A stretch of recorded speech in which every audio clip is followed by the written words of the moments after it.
Hello दोस्तों, आपका मैं बहुत स्वागत करता हूं स्टडीपीडिया नॉलेज के अंदर। ये है केमिकल इंजीनियरिंग बेसिक्स के पार्ट 1, जिसमें हम टॉप 50 क्वेश्चंस करेंगे।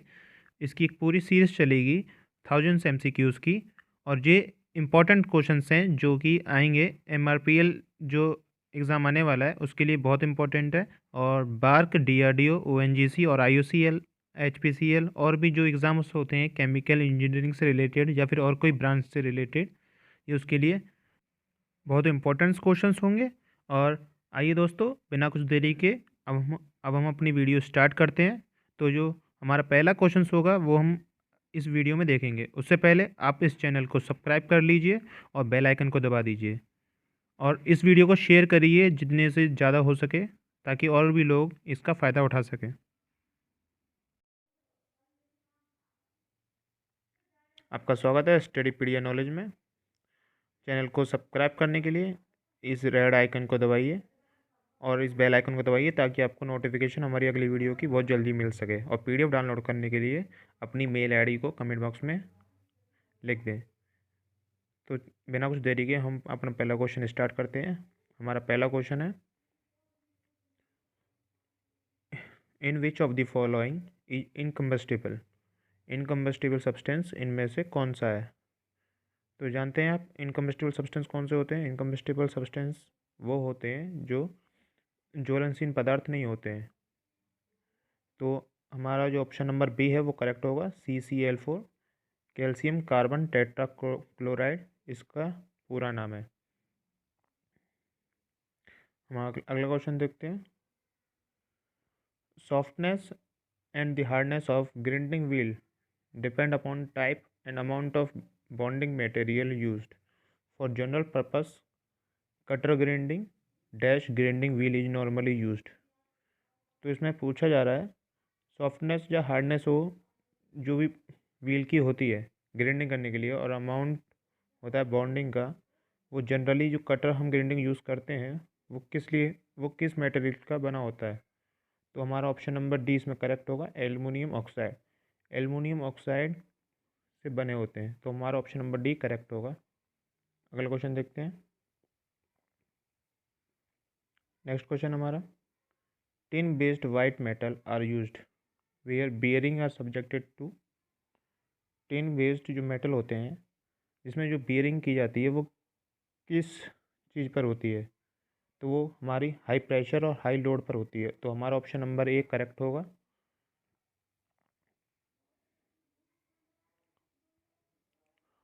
अगला क्वेश्चन हमारा, friction factor for flood flow in pipe does not depend upon.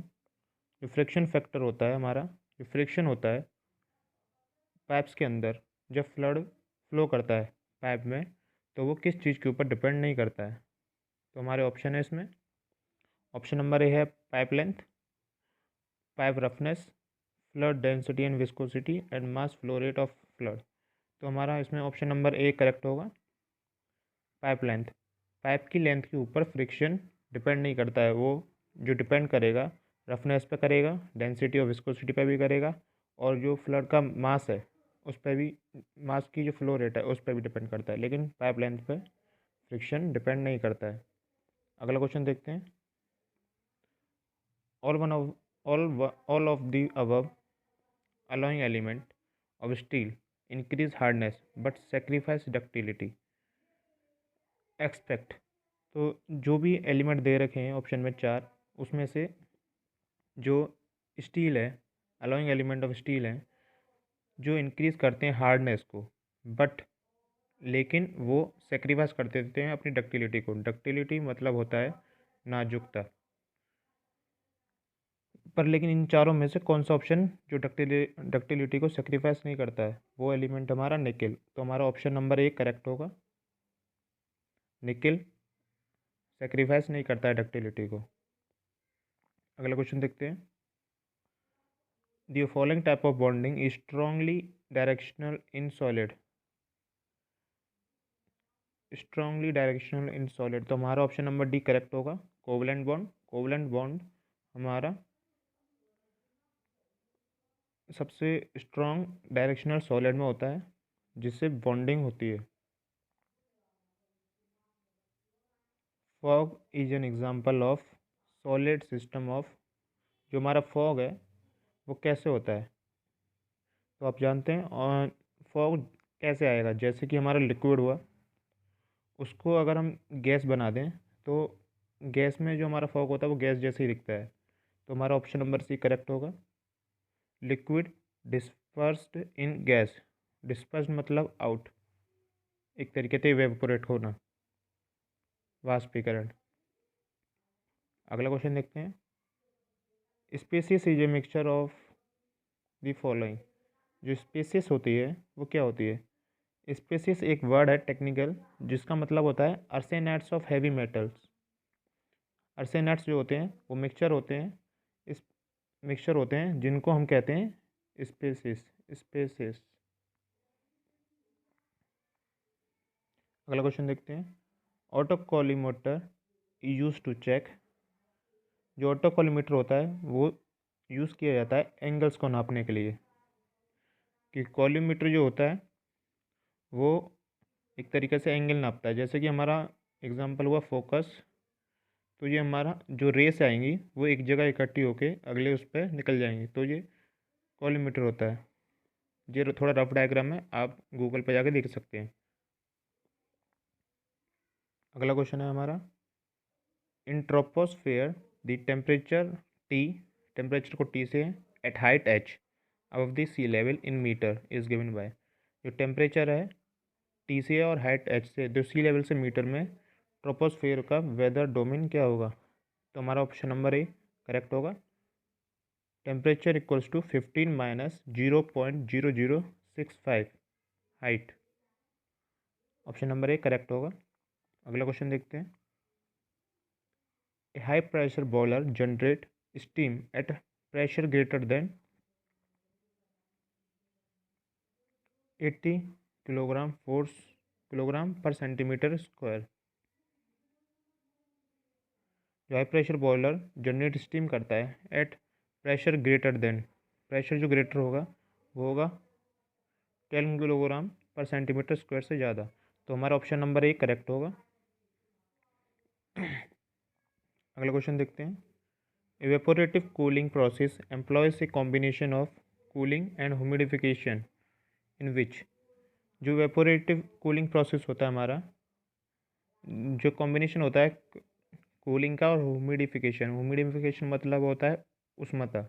In which sensible heat is removed and the latent heat is added. तो हमारा ऑप्शन नंबर बी करेक्ट होगा, जिसमें sensible heat हमारी remove हो जाती है और लेटेंट हीट उसमें ऐड होती रहती है। ऑप्शन नंबर बी करेक्ट होगा। अगला क्वेश्चन देखते हैं। अगला क्वेश्चन है हमारा। विच of the following is not an explosive. इसमें से कौन सा एक्सप्लोसिव नहीं है हमारा? तो आप जानते हैं टीएनटी एक एक्सप्लोसिव सब्सटेंस है, आरडीएक्स भी है और लीड एजाइड है। तो हमारा ऑप्शन नंबर बी नहीं है, CMC. CMC is not an explosive. अगला क्वेश्चन देखते हैं। Maxwell thermodynamic relation applies to the. Maxwell जो थर्मोडायनेमिक रिलेशन होता है वो हमारा केमिकल सब्सटेंस इन इक्विलिब्रियम में अप्लाई होता है। तो हमारा ऑप्शन नंबर ए करेक्ट होगा। अगला क्वेश्चन है हमारा। Annealing of white cast iron produce. जो एनीलिंग होता है, जो वाइट कास्ट आयरन प्रोड्यूस करता है हमारा मेलिएबल आयरन। हमारा ऑप्शन नंबर सी करेक्ट होगा। Malleable iron produce by annealing of white cast iron. White cast iron से बनता है। अगला क्वेश्चन देखते हैं। Resistance of an electrical conductor is proportional to its. जो रेसिस्टेंस होता है वो किसके प्रोपोर्शनल होता है? रेजिस्टेंस हमारा प्रोपोर्शनल होता है ए आई के। तो हमारा ऑप्शन नंबर ए और ऑप्शन नंबर बी करेक्ट होगा।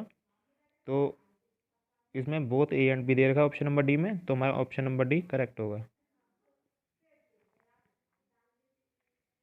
अगला क्वेश्चन देखते हैं। हमारा अगला क्वेश्चन है। The solar cell convert the sunlight directly into dash energy. जो हमारा सोलर सेल होता है वो सनलाइट को डायरेक्टली इलेक्ट्रिकल एनर्जी में कन्वर्ट कर देता है, जिससे कि हमें एनर्जी मिलती है। यूसेनर। अगला क्वेश्चन देखते हैं। If the nuclear reactor produce more feasible nuclear fuel than it consume then it is called breeder reactor. जो न्यूक्लियर रिएक्टर प्रोड्यूस करता है डेंजरस न्यूक्लियर फ्यूल, तो वो ब्रीडर रिएक्टर कहलाता है। हमारा अगला क्वेश्चन है, wrought iron is never shaped by casting. Wrought iron को हम कास्टिंग के द्वारा कभी भी शेप नहीं दे सकते हैं। अगला क्वेश्चन है, powder metallurgy process does not make metal powder by hammering.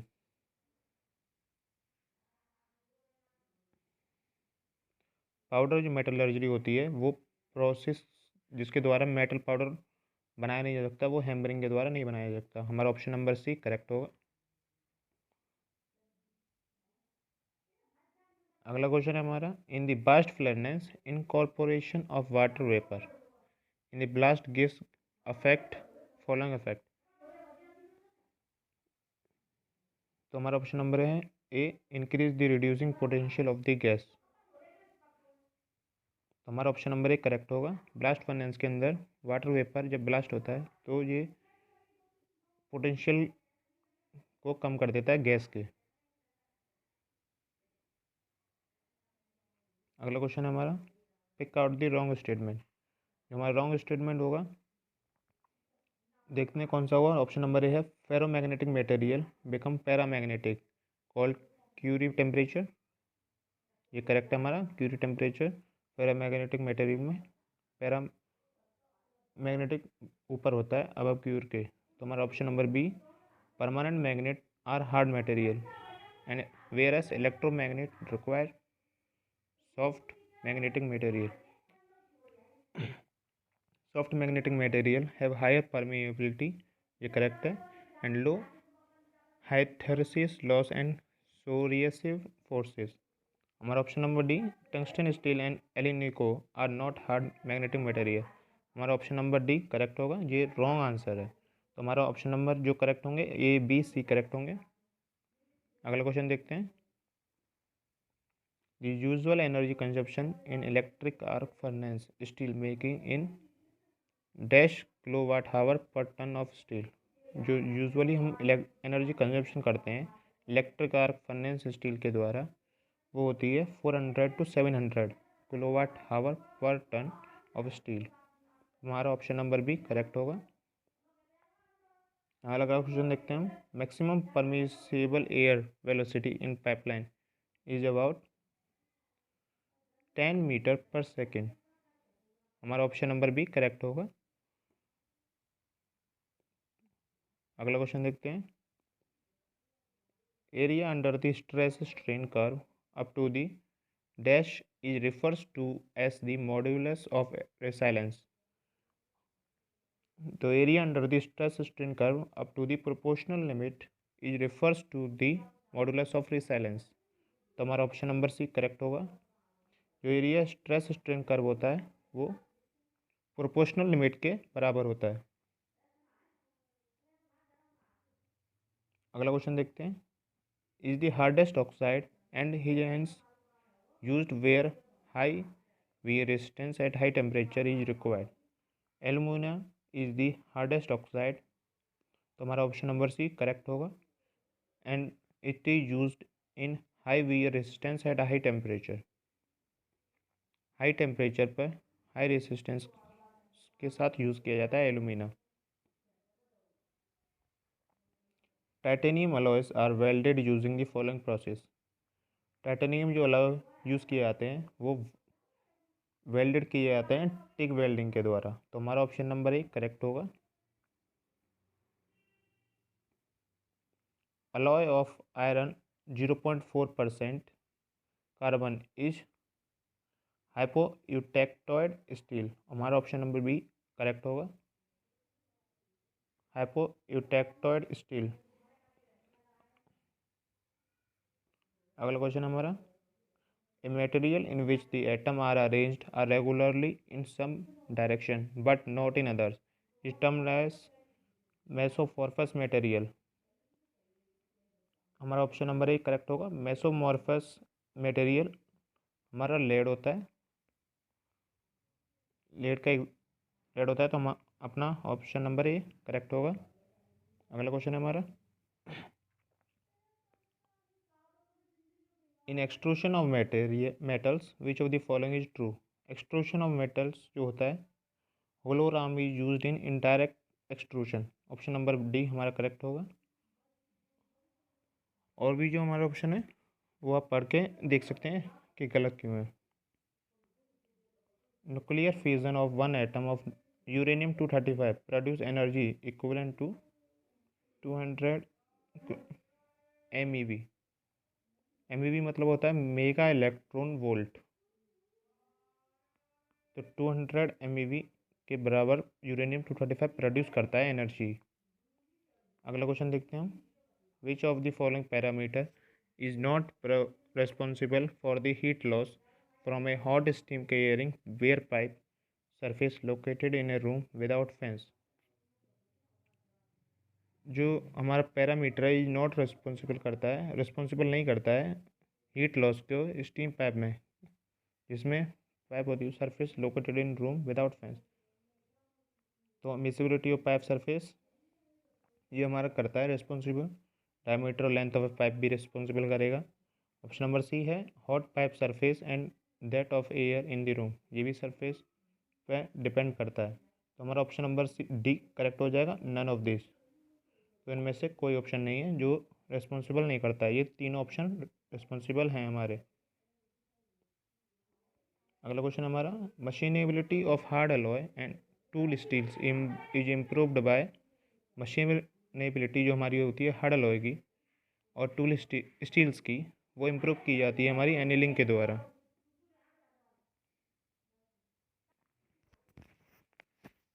तो हम अपना अगला क्वेश्चन देखते हैं। हमारा अगला क्वेश्चन है, transformation range of for furious material is the temperature interval during which dash is formed during its heating। जो हमारा ट्रांसफॉर्मेशन होता है, रेंज होती है फेरस मटेरियल की, तो उसमें जो टेम्परेचर होता है इंटरवल का, वो उसे हम क्या कहते हैं जब हीटिंग होती है, तो हम उसे कहते हैं ऑस्टेनाइट। तो हमारा ऑप्शन नंबर बी करेक्ट होगा, ऑस्टेनाइट।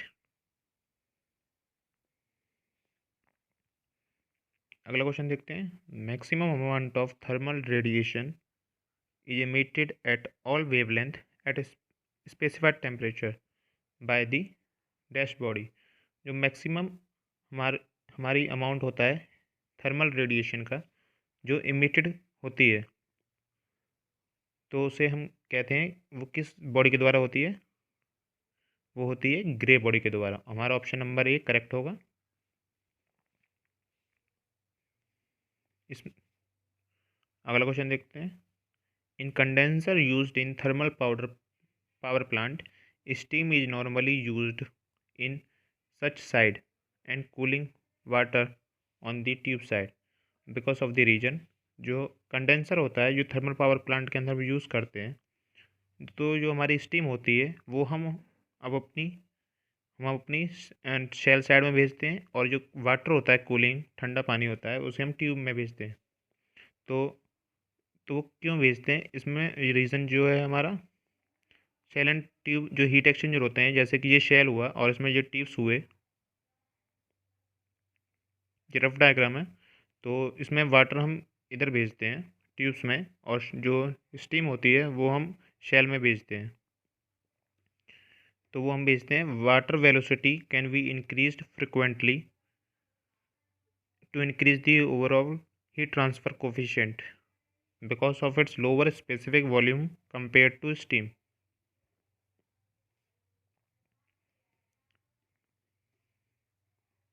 जो हमारी वेलोसिटी होती है वाटर की, वो ज़्यादा भी की जा सकती है ट्यूब्स के अंदर और कम भी की जा सकती है, ताकि हमारी हीट ट्रांसफ़र कोफिशिएंट को बढ़ाया भी जा सके और कम भी किया जा सकते।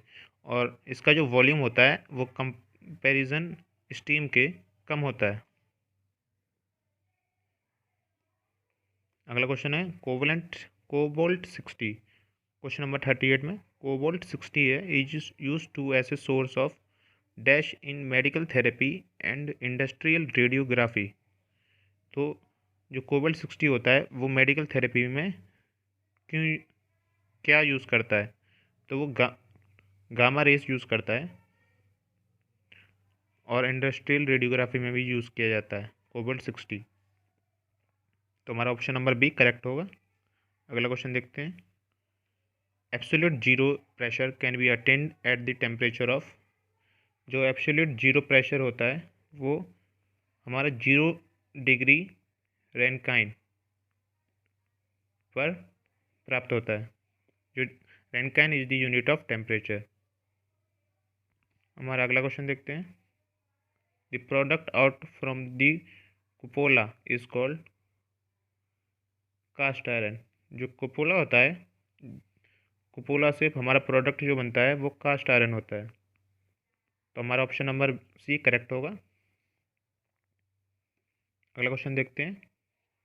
नसेल number is related to Grashof number in turbulent and laminar flow respectively in respect of free conventional over a vertical flat plate. जो इसका नसेल नंबर जो हमारा रिलेटेड करता है ग्रासहोफ नंबर से टर्बुलेंट और लेमिनार फ्लो में, वो किस चीज़ से रिप्रेजेंट किया जाता है, वो GR 0.25 और GR। तो हमारा ऑप्शन नंबर ए करेक्ट होगा। अगला क्वेश्चन देखते हैं। If the demand for an item is trebled and the other cost is reduced to 1/3, then the economy order quality is remain unchanged।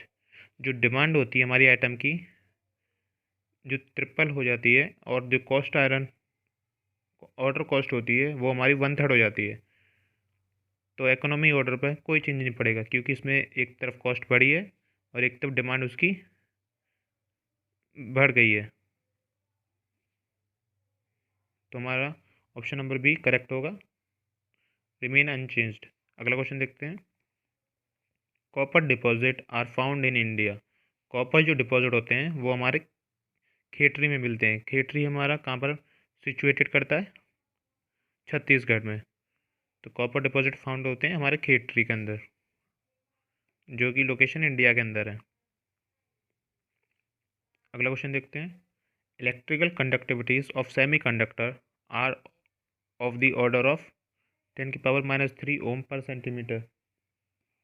Electrical जो conductivities होती है हमारी सेमी कंडक्टर में वो 10⁻³ ओम से पर सेंटीमीटर से रिप्रेजेंट की जाती है। कोरिजन में of metal can not be prevented by. जो कोरिजन होता है हमारा काय जंग होती है मेटल्स में, वो हमारी प्रिवेंट नहीं की जा सकती टेम्परिंग के द्वारा।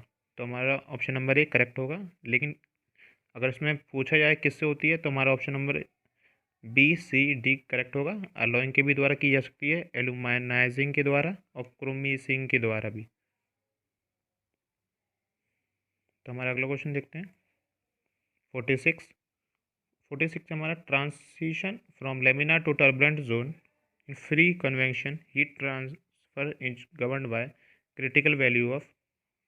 जो हमारा ट्रांसिशन होता है लेमिनार से टर्बुलेंट जोन का फ्री कन्वेक्शन के अंदर, इसकी क्रिटिकल जो वैल्यू होती है हमारी ग्रासहोफ नंबर और प्रेडेंटल नंबर के द्वारा की जाती है। तो हमारा ऑप्शन नंबर डी करेक्ट होगा। ग्रासहोफ को हम रिप्रेजेंट करते हैं GR से और प्रेडेंटल नंबर को हम रिप्रेजेंट करते हैं PR से। तो हमारा ऑप्शन नंबर डी करेक्ट होगा। अगला क्वेश्चन देखते हैं। Question number 47। The most economic channel section for the flood flow is the one for which the discharge is maximum for given cross section area. और velocity जो distribute होती है channel के अंदर ओपन में लेमिनार फ्लो के, तो वो हमारी पैराबोलिक द्वारा की जाती है। तो हमारा ऑप्शन नंबर ए करेक्ट होगा। अगला question. Energy of the sun arises mainly from. जो सन एनर्जी होती है वो किस रिएक्शन के द्वारा दिखाई देती होती है, तो हमारा ऑप्शन नंबर ए करेक्ट होगा, फ्यूजन के द्वारा।